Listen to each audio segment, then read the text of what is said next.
Ini udah ada 2 orang ya yang hadir. Oke, sambil menunggu teman-teman yang lain, kita tunggu bentar ya guys ya.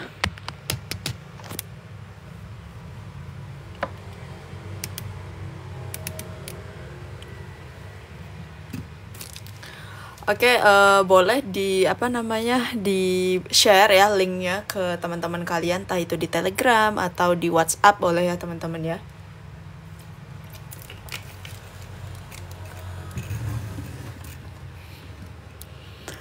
Oke, sambil menunggu yang lain ya, silahkan dijawab dulu untuk pertanyaan soal nomor 1 ya. Ini soal nomor 1.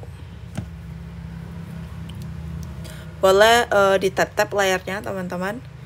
Ini soal nomor 1.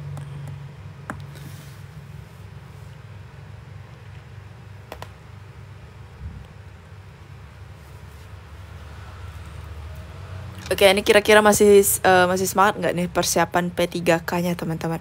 Mungkin karena masih lama ya tesnya, jadi agak santai sedikit nih ya. Yang nontonnya juga agak sedikit santai. Biasanya tuh mulai rame pas mendekati hari H ujiannya teman-teman. Jadi aku saranin kalau untuk ujian itu persiapannya harus dari awal ya teman-teman ya. Nah, ini untuk soal nomor 1 ya, seorang wanita. Sebelum aku baca ya, sorry, ini kira-kira jelas nggak nih? Suara aku putus-putus nggak teman-teman? Aku mau cek sound dulu deh. Ini kameranya jelas banget ya. Coba dong komen.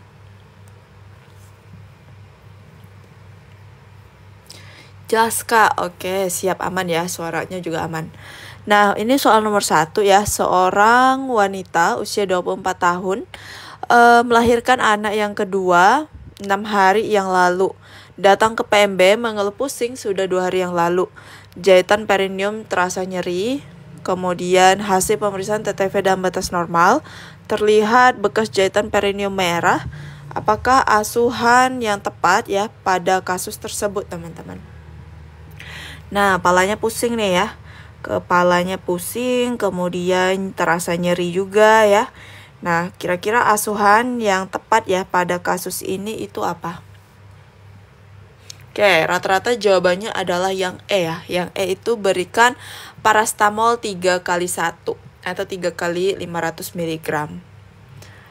Oke, yang di sini hadir 131 orang ya. Semoga kalian semangat terus untuk persiapan P3K-nya. Di sini udah ada yang punya ebook 2024 aku nggak teman-teman? Coba dong komen ada yang udah punya ebook 2024 aku yang terbaru, yang pembahasannya menggunakan video, udah ada belum? Kalau udah ada, coba di komen di kolom komentar teman-teman. Ada link buat try out nggak kak? Buat try out ada sih, tapi itu nanti di akhir ya aku kasih tahu ya teman-teman. Oke, rata-rata pada belum punya ya ebook terbaru aku. Nanti untuk order ya bisa nanti di akhir aku cantumin gimana caranya. Ya jadi nanti kalau misalnya kalian udah punya ebooknya, kalian bisa masuk ke grup Telegram aku. Jadi di grup itu kita bakalan bahas soal-soal ya setiap harinya. Itu sehari ada 3 kali kita bahas soal terkait kebidanan teman-teman. Dan untuk pembahasan di grup juga menggunakan video seperti itu. Mau order, nanti ordernya di akhir live ya teman-teman. Jadi ditonton sampai akhir ya. Di akhir nanti aku bakalan kasih tahu gimana cara ordernya. Oke, ini di tap-tap dulu lah layarnya ya teman-teman ya.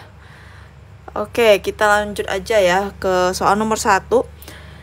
Nah, sampai jam berapa kak? Sampai jam 8 malam teman-teman. Jadi kita 1 jam aja ya, ini baru mulai. Nah, asuhan yang tepat ya. Jadi di sini ada keluhannya pusing, nyeri ya, teman-teman.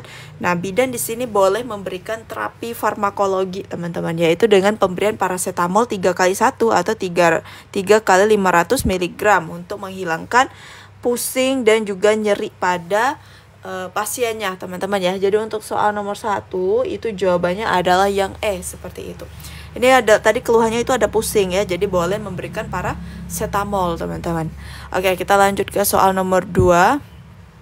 Nah, ini dia soal nomor 2. Jadi tahun lalu itu ada juga ya soal berkaitan dengan menopause teman-teman.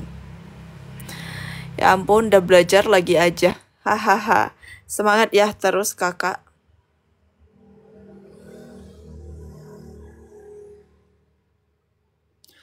Oke. Silahkan dijawab nih soal nomor 2-nya ya. Semangat ya Kak Awan ya. Soal nomor 2-nya kayaknya gampang nih. Oke, rata-rata di sini B, ada yang A juga. Kak, coba nomor 1 mau di SS, nanti ya Kak di akhir baru aku ulang lagi nih yang mau SS atau yang ketinggalan ya.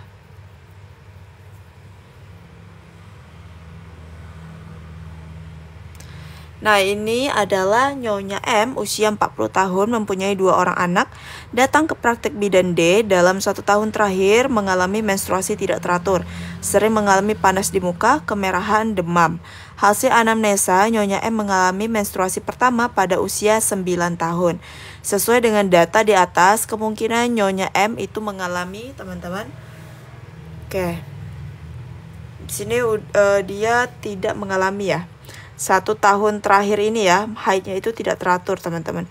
Kemudian muncul hot flash ya, kemudian kemerahan, demam, dan lain sebagainya. Nah, ini tuh merupakan yang namanya gejala vasomotor teman-teman. Nah, ini terjadi pada orang-orang yang bakalan menopause atau biasa kita sebut fase pramenopause teman-teman.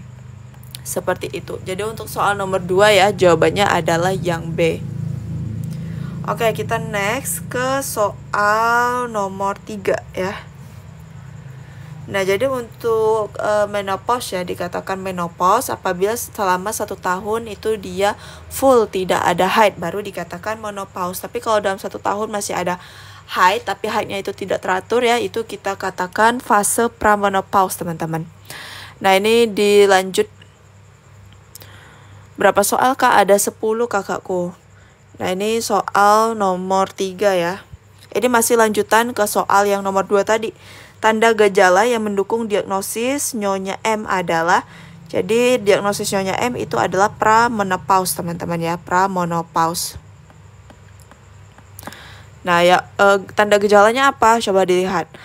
Oke, ada yang jawab D. D itu hot flash, keringat malam, gejala vasomotor. Oke, tadi aku udah sempat spill juga ya untuk soal ini gejala pramenopause teman-teman. Oke, silakan di tap-tap layarnya sampai 1000 nih, kira-kira bisa nggak nih sampai 1000? Silahkan di tap-tap layarnya, dan buat kalian silahkan di share juga link live TikTok aku ya ke teman-teman yang lain ya, supaya mereka juga bisa belajar bareng aku. Oke, di sini rata-rata jawabannya adalah yang D. Oke, udah 1000 like ya. Oke, coba kita bahas aja ya. Nah, jadi tadi udah aku bilang ya, tanda gejala ya untuk pramenopause salah satunya adalah gejala vasomotor. Nah, gejala vasomotor itu apa aja? Yaitu salah satunya hot flash atau muka terasa panas ya. Kemudian keringat malam, tekanan darah tidak teratur, dan lain sebagainya teman-teman ya. Jadi di sini ya jawabannya adalah yang D. Seperti itu. Jadi benar ya, jawabannya adalah yang D. Kita lanjut lagi ke soal nomor 4. Nah, ini terkait hormon keluar juga waktu tes P3K tahun lalu ya. Nah, ini masih lanjutan dari soal nomor 2 dan 3. Gejala yang ada pada Nyonya M tersebut di atas berkaitan dengan penurunan hormon. Oke, hormon apa nih? Baru gabung nih Kak. Oke, siap. Selamat datang Kak Mami Arkan. Selamat belajar ya Kak ya. Semoga bisa membantu persiapan P3K-nya untuk tahun ini. Oke, ada yang D, ada yang C. Nah, menopause ya teman-teman ya. Menopause itu sangat berkaitan dengan hormon wanita paling jelas ya. Nah, hormon wanita itu apa? Adalah hormon estrogen yang menghasilkan sel telur ya teman-teman. Makanya kalau estrogen mengalami penurunan, pasti dia sudah tidak haid lagi ya, sehingga estrogennya mengalami penurunan seperti itu. Nah, jadi di sini menopause itu sangat berkaitan dengan penurunan hormon estrogen teman-teman. Seperti itu. Jadi kalau hormon estrogennya menurun, maka dia tidak bisa lagi menghasilkan sel telur, makanya dia tidak haid lagi teman-teman. Gitu. Jadi untuk soal nomor 4 jawabannya adalah yang C ya. Oke, lanjut lagi ya ke soal nomor 5. Nah, ini soal nomor 5. Silahkan dibaca ya teman-teman. Seorang wanita usia 24 tahun mempunyai anak usia 2 tahun datang ke BPM ingin menggunakan KB tetapi tidak mau jenis hormonal. Dan ini IUD nih teman-teman, sorry. Nah, klien menginginkan KB sederhana karena suami bekerja di luar kota. Klien mengatakan menstruasinya tidak teratur. Dari hasil pemeriksaan didapatkan tekanan darah 110/70, berat badan 68 kg dengan tinggi badan 155 cm. Cara kerja dari alat kontrasepsi yang dipilih klien adalah... Oke, teman-teman. Jadi pasiennya itu tidak mau menggunakan jenis KB hormonal dan juga IUD. Nah, kira-kira KB apa nih yang dipilihnya? Ayo, kira-kira KB apa yang dipilih? Coba komen di kolom komentar teman-teman. Nah, KB hormonal itu ada pil ya. Ada pil apalagi? Suntik ya, suntik 1 bulan yang siklo ataupun depo. Kemudian ada implan ya teman-teman ya, implan. Nah, kemudian ada satu lagi IUD ya. IUD itu non hormonal teman-teman. Oke, jadi yang 3 ini adalah hormonal ya. Kemudian yang IUD itu dia non hormonal teman-teman. Nah, di sini dia ingin menggunakan KB yang sederhana. Nah, KB sederhana salah satunya adalah kondom teman-teman.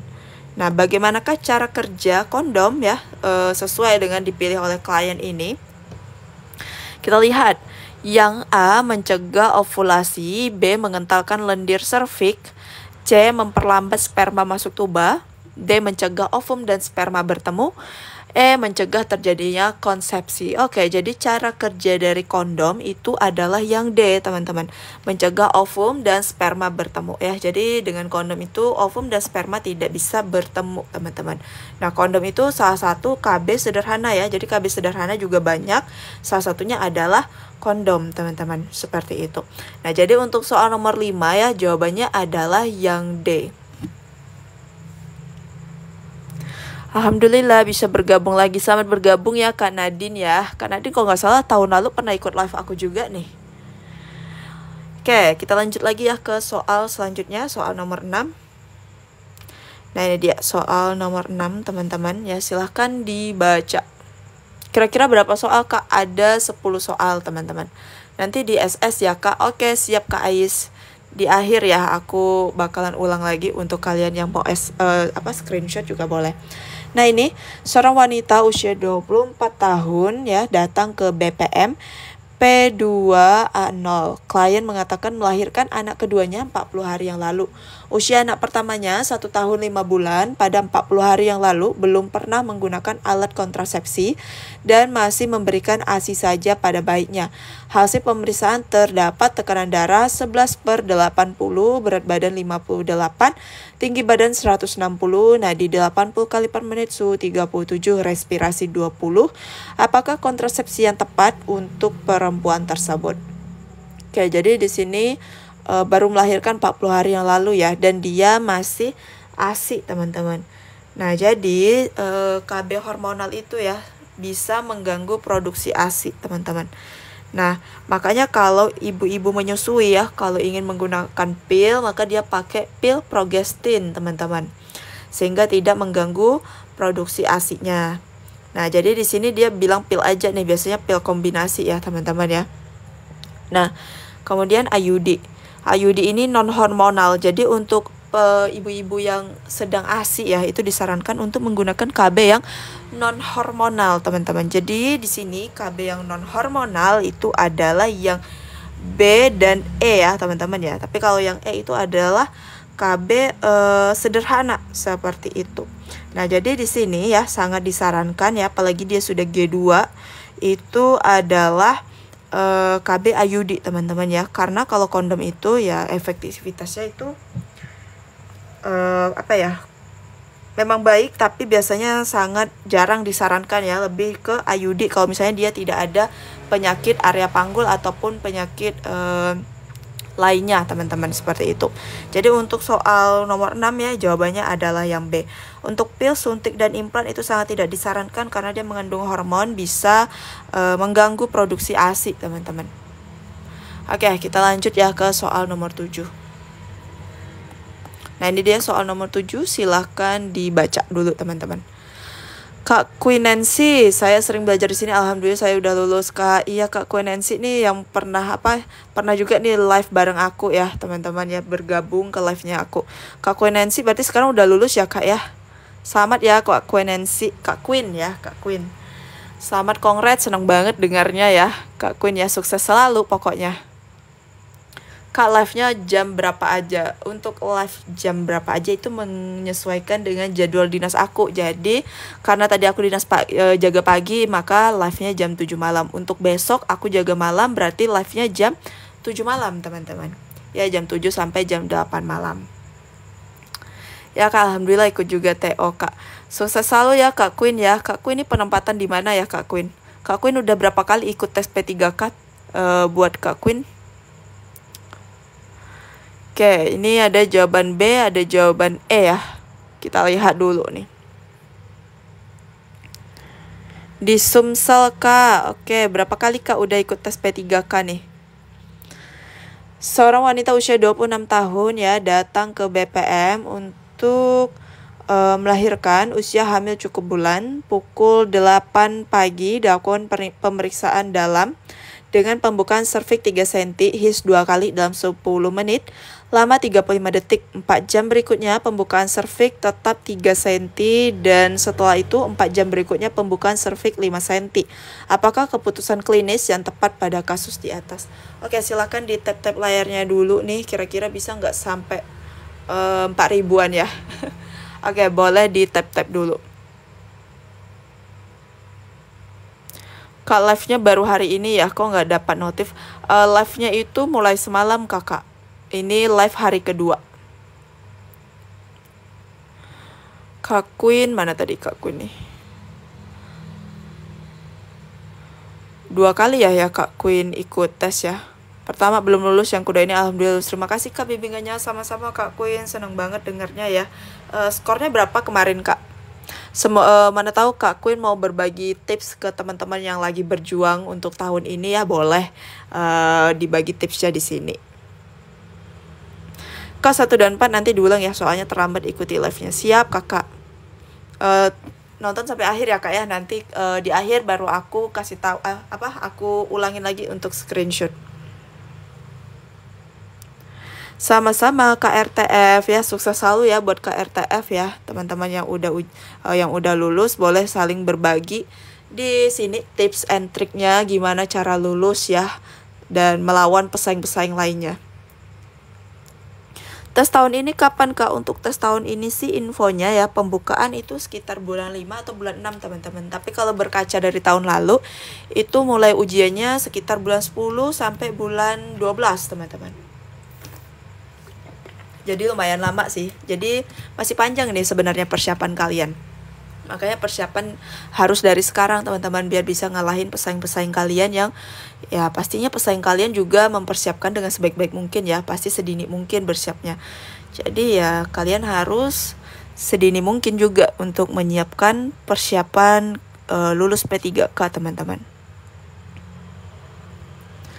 Kak Diva juga lolos ya, kongres ya Kak Diva ya, seneng banget dengarnya, sukses selalu buat Kak Diva. Oke, ini like-nya udah 6 ya. Oke, lanjut aja ya kita. Di sini dia pertama sekali datang jam 8 pagi ya, dilakukan VT, pembukaan serviks 3. Nah, pembukaan VT ya. VT-nya itu adalah buka 3 cm teman-teman. Buka 3 cm berarti belum bisa masuk ke partograf teman-teman. Kemudian dilihat lagi dari hisnya itu baru 2 kali dalam 10 menit ya. Dengan durasinya 35 detik, belum bisa dimasukkan ke partograf. Maka kemudian kita lanjut lagi VT 4 jam kemudian, itu ternyata pembukaannya masih sama 3 cm teman-teman. Ya, ini VT yang pertama, kemudian VT yang kedua ya, itu pembukaannya masih juga 3 cm. Ini belum bisa kita masukkan ke partograf teman-teman. Nah, jadi kemudian dilakukan lagi VT 4 jam berikutnya. Ini VT yang ketiga. Dan itu didapatkan pembukaan berapa? 5 cm, teman-teman. Pembukaan 5 cm. Nah, 5 cm ini sudah boleh masuk ke partograf, teman-teman. Dan juga dilihat lagi nih dari his-nya. Kalau his-nya udah bagus ya, emang udah adekuat, itu juga udah boleh masukin ke partograf, teman-teman. Nah, di sini 5 cm ya, berarti udah boleh masuk ke partograf ya. Jadi kita lihat di sini, yang A segera melakukan induksi, ini tidak boleh dilakukan induksi ya, teman-teman. Yang B observasi dilatasi serviks dengan partograf ya. Jadi udah buka 5, kita harus masukkan ke partograf untuk diobservasi dilatasi serviksnya, teman-teman. Kemudian yang C melakukan pemeriksaan dalam sewaktu-waktu.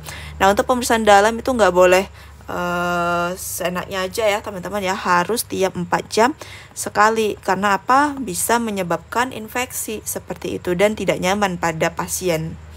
Kemudian yang D, segera pecahkan ketuban untuk mempercepat pembukaan serviks. Nggak boleh ya, masih buka 5 dipecahin ketubannya, itu nggak boleh.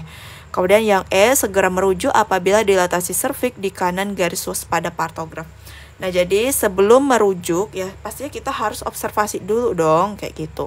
Nah, maka jawabannya adalah yang B, tetap observasi dilatasi serviks dengan partograf nih. Kan karena dia udah buka 5 ya, maka harus masukkan ke partograf untuk diobservasi dilatasi serviksnya.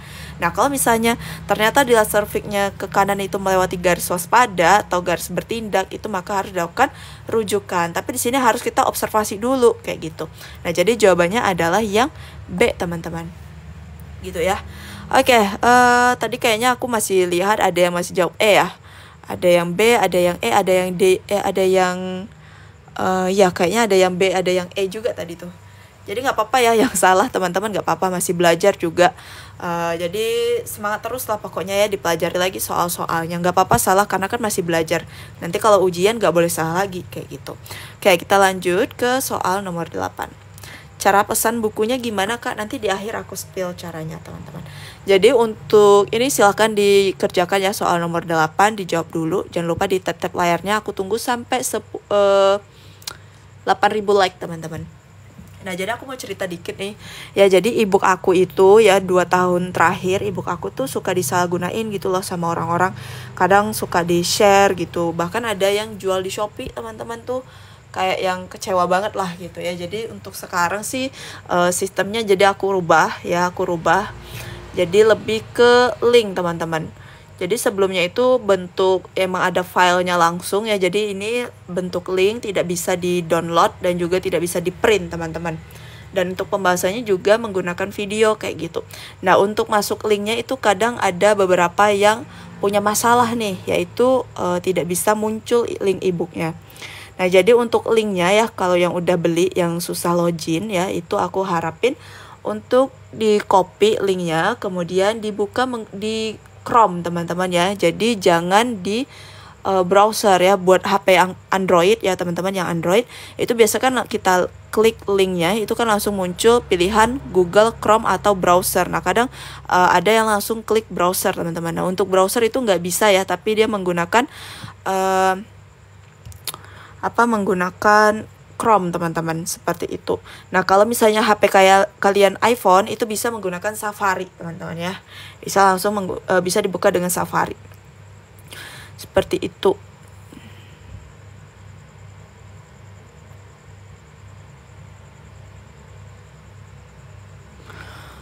Oke, ini silahkan dijawab dulu ya untuk soal yang mana nih? Soal nomor 8.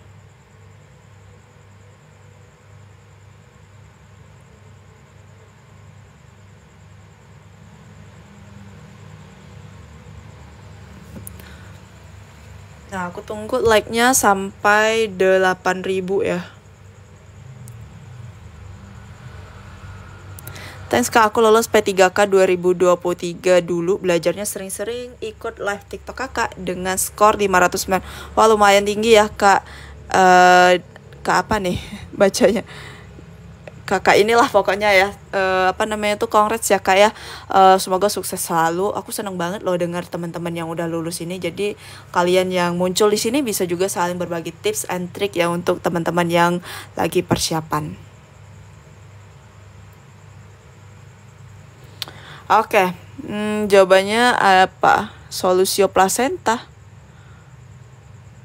Kok rata-rata jawabannya D ya, aku lihat. D atau E nih.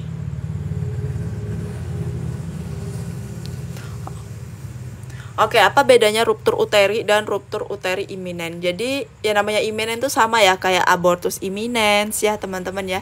Jadi, ruptur uteri itu dia emang yang udah robek seperti itu. Nah, itu keluar perdarahan, pasiennya bisa shock, bisa meninggal kalau tidak cepat dihisterektomi ya, teman-teman, dibawa ke ruang OK.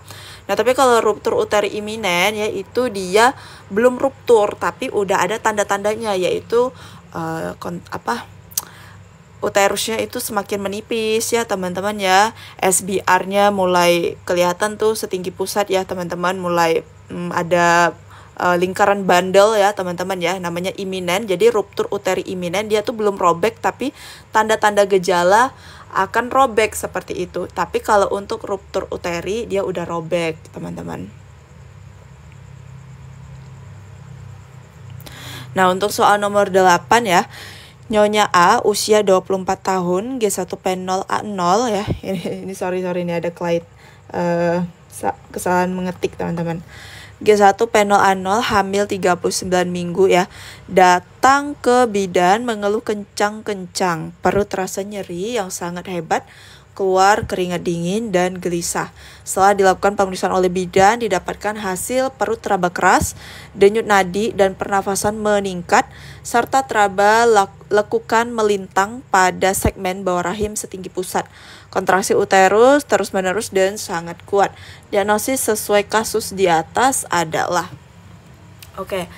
Nah, jadi di sini ada jawab plasenta previa ya. Tadi udah aku jelasin ya, kalau ruptur uteri itu uterusnya robek ya teman-teman. Penyebab robeknya itu adalah apa? Penyebabnya adalah kontraksi uterus yang terus-menerus kuat ya teman-teman. Salah satunya adalah induksi. Nah, jadi induksi itu ya sangat dampak negatifnya adalah bisa ruptur uteri teman-teman, kalau tidak diawasi dengan baik. Nah, kalau untuk plasenta previa, yaitu plasenta previa adalah plasenta letak rendah. Ya, plasenta letak rendah. Ini ciri-cirinya keluar darah berwarna segar, teman-teman, dan tidak disertai nyeri perut. Ya, kalau plasenta previa itu tidak nyeri dan darahnya itu berwarna merah segar ya, dan dia letaknya rendah. Nah, jadi untuk plasenta previa sendiri itu bagiannya banyak, ada yang marginalis, parsial, totalis ya, teman-teman. Nah, kemudian ada inersia uteri primer. Kalau inersia uteri primer itu rahimnya kebalik atau keluar ya teman-teman. Nah, itu salah satunya penyebabnya ya. Biasanya dari pengeluaran plasenta ya, yang saat PTT-nya itu ditarik atau terlalu kencang teman-teman. Jadi bisa menyebabkan inersia uteri primer kayak gitu. Nah, kemudian ada lagi solusio plasenta. Solusio plasenta itu plasenta lepas sebelum waktunya teman-teman ya. Jadi plasenta lepas sebelum waktunya itu ada solusio plasenta. Tanda gejalanya itu darahnya itu berwarna merah kehitaman dan disertai dengan nyeri perut hebat teman-teman ya. Jadi kalau misalnya ini terjadi pada TM2, kalau datang pasien dengan nyeri perut hebat dan keluar darah warna kehitaman, kemudian DJJ-nya irregular atau bahkan tidak ada lagi, itu kita curiga adalah solusio plasenta teman-teman. Nah, kemudian ada ruptur uteri iminen. Tadi udah aku jelasin ya, ruptur uteri iminen yaitu adalah robek rahim juga, tapi dia belum robek ya teman-teman. Jadi dia gimana ya ngomongnya? Baru mau robek teman-teman. Jadi udah menunjukkan gejala-gejala ingin robek seperti itu ya. Seperti yang namanya abortus iminen lah ya. Dia mengeluarkan darah terus, tapi dia masih ada jaringannya, sama dengan ruptur uteri iminen. Dia bakalan mau robek tapi rahimnya itu uterus lapisannya itu tipis teman-teman ya.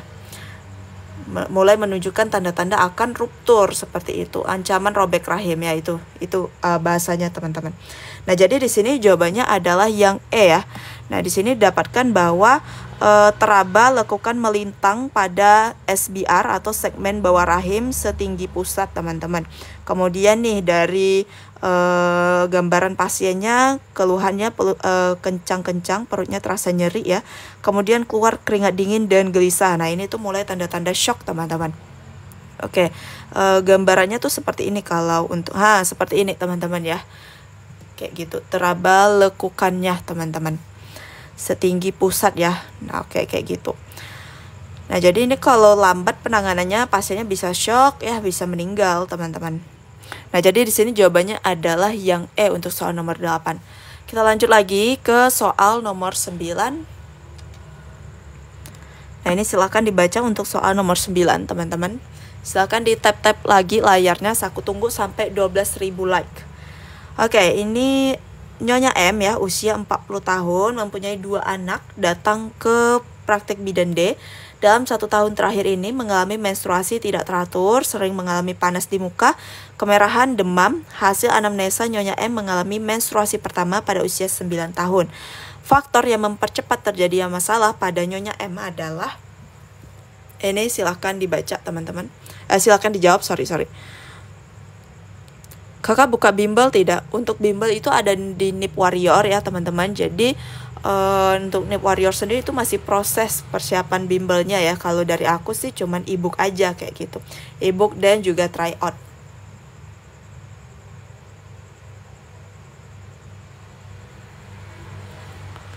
Oke, rata-rata jawabannya adalah C ya teman-teman ya. Terbanyak itu jawabannya adalah yang C.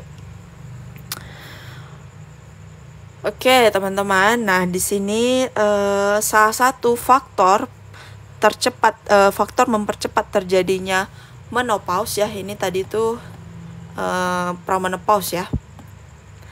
Nah, salah satunya itu adalah dari usia pertama kali haid atau biasa kita sebut dengan usia menarche, teman-teman. Usia pertama sekali haid. Nah, jadi usia pertama sekali haid itu udah ada penelitiannya ya, kalian bisa baca di internet. Itu ada hubungannya antara usia menarche yang terlalu dini itu bisa menyebabkan menopause juga semakin cepat, teman-teman ya, karena sel telur perempuan itu ada sekitar jumlah 300 sampai 400 ribu ya. Tapi dengan adanya menarche atau haid ya teman-teman, dengan haid itu sel telur kan bisa keluar sebanyak 300 atau sampai 400 teman-teman. Jadi semakin dia cepat haid maka semakin cepat pula lah sel ovum atau sel telurnya itu habis teman-teman, maka lebih cepat juga dia menopause teman-teman, seperti itu. Makanya dia ada pengaruh ya terhadap usia menarche teman-teman. Oke, jadi jawabannya adalah yang C ya teman-teman ya. Kak Una smart kawan-kawan, alhamdulillah belajar dari sini lewat P3K tahun kemarin. Kak Una juga penonton live setia aku juga ya. Aku ingat banget nih sama Kak Una, masih ingat aku. Dan congrats ya Kak Una ya, sukses selalu buat Kak Unas. Dan semangat juga buat teman-teman yang lain. Jadi jangan putus asa, jadi jadikan motivasi teman-teman kita yang udah lulus tersebut. Mereka bisa, kita pasti bisa juga, kayak gitu. Cuma tergantung lagi dari persiapan diri masing-masing ya, kayak gitu. Makasih Kak, sama-sama. Masih ingat aku juga Kak Wira Hamdayani. Masih guys. Kak Wira ini udah lulus atau gimana Kak? Kak Wira udah lulus belum? Udah lulus P3K tahun lalu ya Kak Wira ya. Kak Nur Ainin, aku belum rezeki, nggak apa-apa Kak Nur Ainin, jangan patah semangat ya, semangat terus kayak gitu. Jadi persiapannya dimatangkan lagi. Jadi kalau yang tahun lalu persiapannya masih setengah-setengah ataupun sistem SKS, tahun ini jangan dibikin lagi kayak gitu ya. Oke, ini udah ya. Tadi jawabannya adalah yang C, usia menarche. Jadi ini ada hubungannya ya dengan cepatnya menopause terhadap usia menarche. Hubungan usia menarche dengan menopause itu ada hubungannya teman-teman, dan sudah pernah diteliti di jurnal, itu udah banyak banget penelitiannya, bisa kalian baca teman-teman. Oke, ini soal nomor 10, soal yang terakhir ya. Nah, ini silakan dibaca, aku tunggu like-nya sampai 15.000.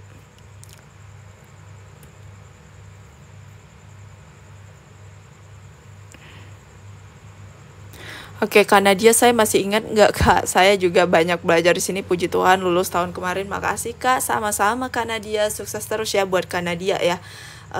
Dan juga boleh nih Kak Nadia kalau mau berbagi tips and trick cara lulus P3K-nya teman-teman. Persiapan Kak Nadia kemarin tuh berapa bulan kalau boleh tahu Kak Nadia? Kanara tahun kemarin cuma dapat nilai 414. Kemudian apa nih? Belum rezeki. Semoga tahun ini sudah rezekinya. Amin. Amin ya. Semoga Kanara dan juga teman-teman yang lagi berjuang ya, semoga diberikan kelulusan dan kelancaran untuk tahun ini.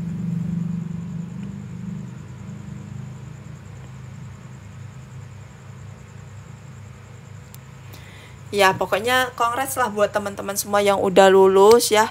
Aku ucapin selamat buat kalian, selamat menjadi ASN ya. Semoga bisa bekerja dengan maksimal ya, teman-teman, mengabdi untuk negara ini. Dan buat teman-teman yang lagi berjuang, semangat terus, jangan patah semangat ya. Jadi persiapannya harus lebih dimatangkan lagi, jangan sistem SKS seperti itu. Kalau persiapannya lebih matang ya, itu pasti kalian bakalan dapat hasil yang terbaik juga ya. Tapi kalau misalnya persiapannya males-malesan, ya hasilnya juga males-malesan, teman-teman. Kayak gitu. Ya, jadi semangat terus lah pokoknya ya. Ini soal nomor 10 ya. Seorang wanita usia 28 tahun telah melahirkan bayi sehat dan normal di BPM. Keadaan ibu normal. Pada pemeriksaan tanda vital sign diperoleh tekanan darah 120/80, nadi 82, pernafasan 25 kali per menit. Suhu 37 Celcius. Saat ini tangan disertai tekanan pada atas simpisis, tali pusat ditegakkan. Maka bila tali pusat masuk, yaitu belum lepas, jika diam atau maju artinya sudah lepas. Apakah nama metode pengeluaran plasenta yang dilakukan oleh bidan? Oke, jadi untuk metode pengeluaran plasenta itu ada 3 ya. Yang pertama ada Kushner, Kane, dan Strassman, teman-teman. Ya, untuk prasat ya, namanya prasat. Prasat pengeluaran plasenta itu ada 3, Kushner, Kane, dan Strassman. Jadi kalau Kushner itu adalah tangan kita ya, tangan kita yang kiri itu berada di atas simpisis, kemudian tangan kita yang kanan itu melakukan PTT, kita tegangkan. Kemudian kalau misalnya ditarik ya, dia masih masuk, artinya belum lepas.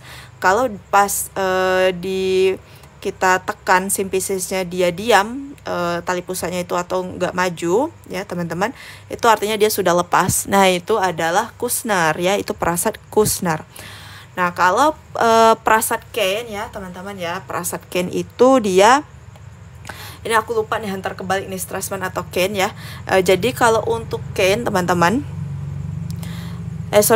untuk Kane itu dia, kita meminta ibunya untuk mengedan sebentar ya, mengedan sedikit.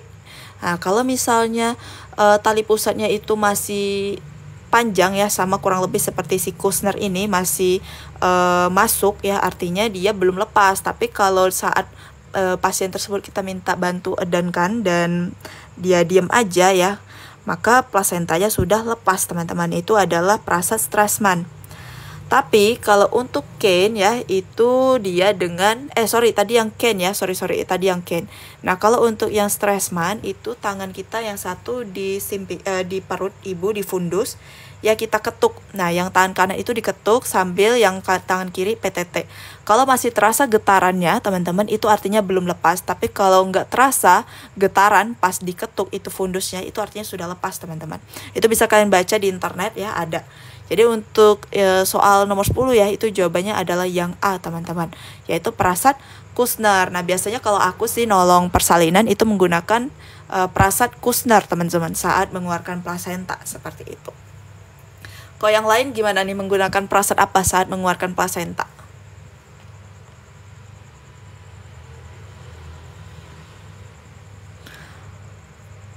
Live ini nanti masuk di YouTube nggak kak? Aku usahain masuk ya teman-teman ya, kayak gitu. Prasat Kushner ya, sama ya kita teman-teman ya. Jadi aku kalau nolong partus saat ngeluarin ari-ari atau plasenta itu menggunakan prasat Kushner teman-teman.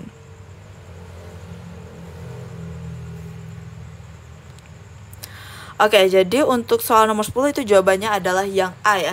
Jadi besok kita live lagi itu sekitar jam 7 malam ya. Oke, besok kita live jam 7 malam, jangan lupa. Nah, untuk yang kalian tadi mau beli ebook ya teman-teman, ebook terbaru aku tuh yang seperti ini. Aku liatin dulu. Nah ini, jadi ini tuh dalam bentuk link teman-teman ya. Ini itu dalam bentuk link. Jadi nanti kalau misalnya kalian udah order, aku bakalan nanti adminnya bakalan kasih linknya dan kalian bisa login. Aku sangat sarankan sekali, aku sangat tekankan untuk login dengan Chrome teman-teman ya, jangan dengan browser, karena kalau dengan browser itu nggak mau kebuka, dia nggak tahu juga kenapa. Nah, jadi kalau kalian mau order ebook ini ya, itu silakan hubungi ke nomor WhatsApp yang ini teman-teman. Aku semua udah cantumin deh. Mana ya soalnya?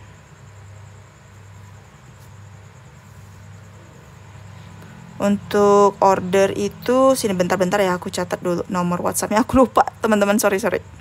Nah itu 08 order ebooknya. Ini kalian bisa WhatsApp aja ke nomor ini, nanti admin bakalan membalas ya teman-teman ya. Ini bisa kalian gunakan untuk order ebook dan juga order tryout teman-teman ya, dua ini bisa. Jadi kalau untuk bimbel itu masih persiapan teman-teman ya, masih persiapan di timnya Nip Warrior kayak gitu. Nah ini adalah nomor WhatsApp admin, bisa kalian chat aja langsung ya, dan kalau kalian mau tanya-tanya juga boleh. Nanti kalau misalnya kalian udah order ebook aku, terutama khusus ebook 2024 ya, nanti kalian akan dapatkan link untuk bergabung ke grupnya teman-teman. Jadi grupnya itu terbagi menjadi dua, yaitu grup terampil dan juga ahli pertama. Untuk harga silahkan, untuk harga ya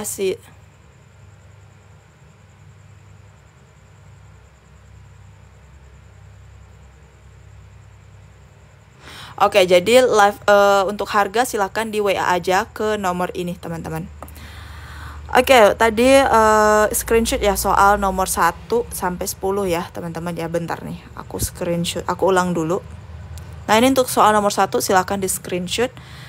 Nanti dimasukkan ke grup Telegram atau WA Kak. Ke grup Telegram Kak Fitri. Sehat selalu, sukses terus buat kakaknya. Sehat selalu juga ya buat Kak Mimi ya, dan sukses terus buat Kak Mimi. Nanti saya WA Kak, siap ya. Jadi nanti admin bakalan balas satu-satu. Jadi mohon bersabar ya teman-teman ya, buat yang lagi yang udah chat tapi belum dibalas, mohon bersabar, nanti bakalan dibalas kok oleh adminnya. Jadi tenang aja kayak gitu. Dan yang udah payment tapi belum dibalas oleh adminnya juga mohon bersabar, pasti bakalan dikirim oleh adminnya. Kok nggak ada telegramnya Kak? Maksudnya gimana nih Kak Gusti Ayu, kok nggak ada Telegram? Coba download Telegram dulu ya kakak ya, karena kita grupnya grup Telegram kayak gitu. Kalau udah order ebook nanti ada grup di Telegram ya Kak? Iya kakak, jadi di grup Telegram itu fungsinya kita bahas soal ya, dalam sehari itu ada 3 kali kayak gitu ya. Nah ini soal nomor 2, recommended. Oke, ini dapat recommended dari Kak Wira. Jadi untuk ebook ya, aku sangat rekomenkan ambil yang di 2024 ya teman-teman, karena udah plus grup Telegram dan juga pembahasan videonya itu pembahasannya itu udah udah menggunakan video. Tapi kalau kalian order yang ebook lama ya 2022 dan 2023 itu kalian gak dapat grupnya teman-teman. Nah ini soal nomor 2. Kak belum SS nomor HP ya nanti ya. Ini soal nomor 3 teman-teman, silahkan di screenshot. Maaf Kak, gimana cara masuk grup bimbel? Untuk masuk grup Telegram teman-teman itu kalian order dulu ebook aku yang terbaru ya, yang tahun 2024. Nah ini, yang kemarin live-nya sudah masuk YouTube Kak, belum. Besok pagi deh kayaknya aku masukin ya. Jadi kayaknya oh ya satu lagi, jangan lupa di like pula, di subscribe YouTube aku ya teman-teman. Nanti abis live ini bakal ada video terbaru lagi ya. Oke. Nah ini soal nomor 5 teman-teman. Soal nomor 5 silahkan di screenshot. Soal nomor 5. Kemudian lanjut soal nomor 6. Soal nomor 7. Ini nomor 7.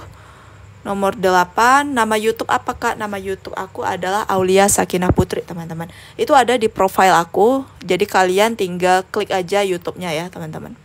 Nah ini nomor 9. Dan ini adalah nomor 10.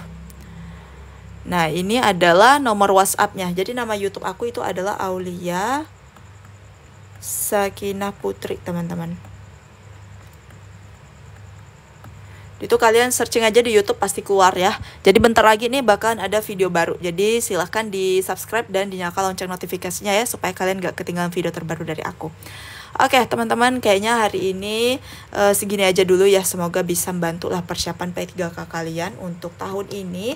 Dan terima kasih banget yang udah bergabung ke live aku. Dan thank you so much buat 16.000 like-nya ya.